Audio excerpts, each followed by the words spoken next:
Are you down for this? If you're in the mood, we can take it to the moon.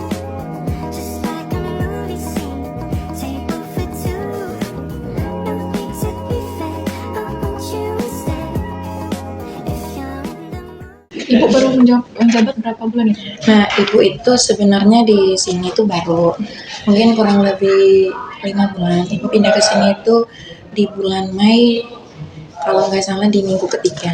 Sebelumnya kan ibu jadi lurah pasar pagi, jadi ibu di sini dimutasi baru aja, mungkin kurang lebih 5 bulan. Sejauh ibu memimpin selama 5 bulan ini, bagaimana sih ibu Hubungan sama dengan stakeholder. Nah, hubungan dengan teman-teman di kantor, alhamdulillah selama ibu menjabat, karena ibu menerapkan itu tipenya bestie. Karena kenapa saya bilang bestie? Jadi adik-adik di bawah itu saya jadikan anak sendiri. Karena bagaimanapun kan mereka butuh diayomi. Karena anak-anak yang di pelayanan itu kan usianya masih seputaran kalian, jadi saya jadikan anak, saya jadikan teman. Dari situlah kita bisa pendekatan. Nah, yang kedua, saya di sini menerapkan itu, memang saya disiplin ya, tapi jangan abaikan pekerjaan utama. Contoh, misalnya ada salah satu mau izin keluar di pelayanan, saya persilakan, tapi pakai waktu.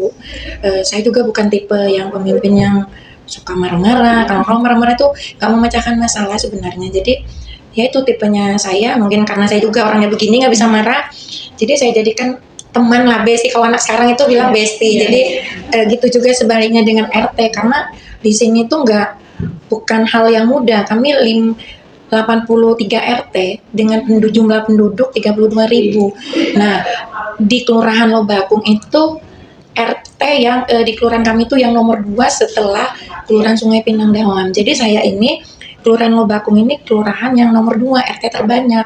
Jadi di mana dengan RT terbanyak itu tipe pemimpin saya ya saya jadikan bestie juga, teman. Karena di situ ada tokoh masyarakat. Dari 83 RT itu sekitar 70% sudah agak sama saya ada chemistry. Yang 30%-nya memang sudah hampir mendekati, tapi karena kan rata-rata ada yang bekerja. Jadi untuk hubungan ketemu itu agak susah, bukannya dalam tanda kutip susah, nggak pernah ketemu.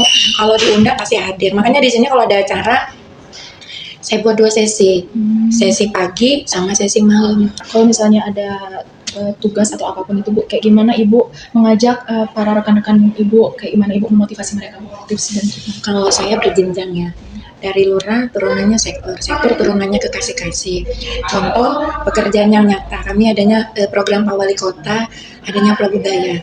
Nah, karena RT-nya banyak, akhirnya saya bersama teman-teman dan kasih-kasih bersinergi. Kami kan RT-nya 83, dalam penginputan, peng-SPJ-an, kami pakai tim. Mentornya itu kasih yang membidangi, yang mementorin pekerjaan ini. Jadi kami satu tim. Jadi selama kurang lebih saya di sini memimpin kurang lebih 5 bulan, kami bekerja tim. Iya, saya tidak bisa bekerja sendiri tanpa mereka. Saya nggak bisa apa-apa karena tahu sendiri kan di sini 83 RT itu bukan hal pekerjaan yang mudah bagi saya. Jadi saya di Kelurahan Lobakung itu menerapkan pekerjaan tim. Kami satu visi, satu misi, yaitu kelurahan. Jadi itu. Kalau untuk suka duka selama ibu menjabat, Suka duka banyak sih, tapi itu pengalaman bagi kami. Ada juga sukanya di saat kami kemarin kami juara 1, alhamdulillah di Probobaya Award Kelurahan Lobakung juara 1 se Kota Samarinda, mengalahkan 59 kelurahan 2005 RT. Tapi itu bidang Sapras.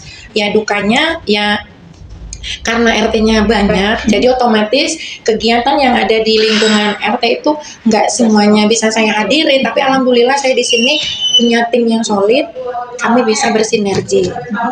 Nggak mudah di saat 83 RT itu punya kegiatan, otomatis kan barengan ini semua. Jadi akhirnya ada yang nggak bisa saya hadirin, ada yang bisa.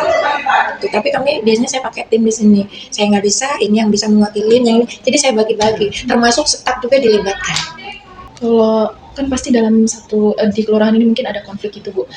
Kalau begitu tuh kayak gimana ibu mengelola emosi ibu serta Kalau itu pemecahan masalah itu. kalau konflik itu pasti terjadi ya.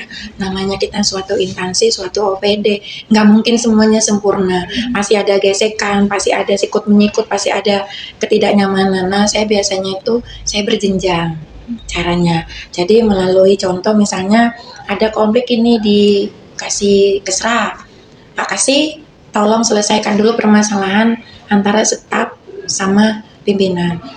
Memang nggak, misalnya kalau udah selesai cukup dikasih, alhamdulillah. Kalau memang nggak selesai, biasanya saya panggil face to face. Setelah itu saya kasih nasihat, saya panggil. Alhamdulillah selama ini yang saya terapkan begitu aman-aman aja, nggak pernah sampai polemik itu sampai kita keluar. Ada sih nggak pernah. Tapi di sini ya polemik yang palingan yang biasa-biasa aja antara ya pasti nanti kalian mengalami, kalian aja berteman bisa salah paham kan. Nah palingan yang kayak gitu-gitu aja. Kalau konflik yang besar nggak pernah, belum ada. Kalau cuma salah paham ini ya pasti ada, dimanapun ya pasti ada. Yaitu alhamdulillah hari itu juga kami selesaikan, nggak sampai berlarut-larut.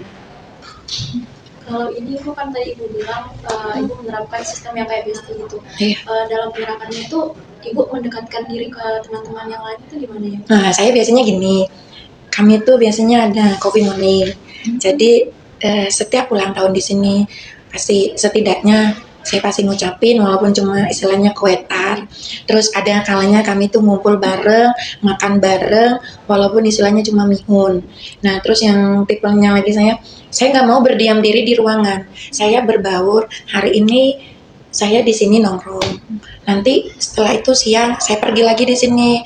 Terus mau menjelang sore saya ngumpul lagi di depan. Saya sistemnya kayak gitu. Jadi teman-teman di sini saya terapkan kayak gitu. Saya nggak ada istilahnya mengurung diri di ruangan aja. Saya nggak mau. Saya bukan tipe yang begitu. Saya orangnya suka di luar, suka berhubungan dengan masyarakat, suka berhubungan dengan warga. Karena dengan saya duduk di depan situ, otomatis RT semua ada, jadi membaur lah. Itu yang saya terapkan. Saya nggak mau tipe yang saya hanya mengurung di ruangan ini. Nggak mau saya. Ibu tipsnya bagaimana untuk mengambil keputusan yang tepat dan juga efektif? Saya cara mengambil keputusan, saya nggak bisa ngambil sendiri. Walaupun itu ujung tombaknya di saya yang terakhir. Saya biasanya merapatkan. Saya punya tim, yaitu Kasih, Seklur, beserta 3 pilar saya. 3 pilar itu Babinsa dan Babin Kantipmas. Nah, kalau yang bersifat arjen di lapangan, yang berhubungan dengan kekerasan atau gimana, keamanan, saya biasanya bersinergi dengan 3 pilar itu, Babinsa, Babin Kantipmas.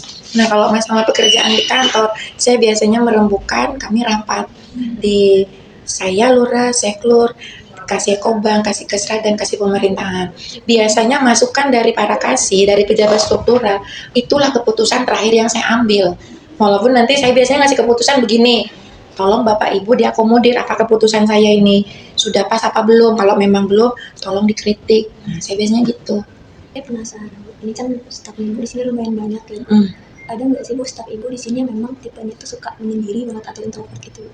Kalau yang saya dapatin di sini ya, selama saya di sini kurang lebih 5 bulan, nggak ada sih deh, nggak ada yang kayak gitu. Karena kami berbaur, nggak ada yang tipe begitu.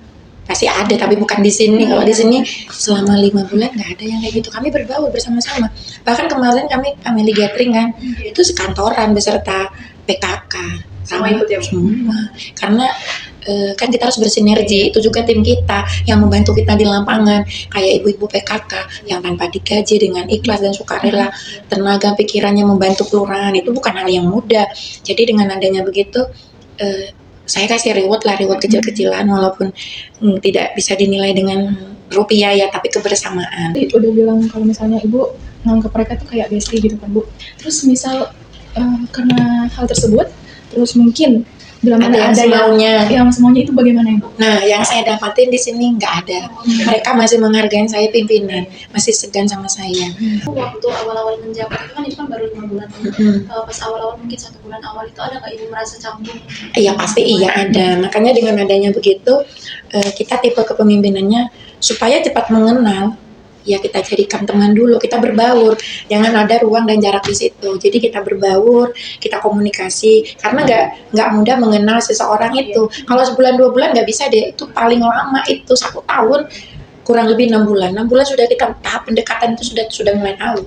Makanya saya begitu masuk nggak langsung saya mengurung diri di sini, saya langsung berbaur, karena di sini kan RT-nya banyak, saya nggak bisa bekerja sendiri nih, RT-nya banyak. Jadi saya harus memang berbaur di lingkungan kelurahan sama lingkungan RT.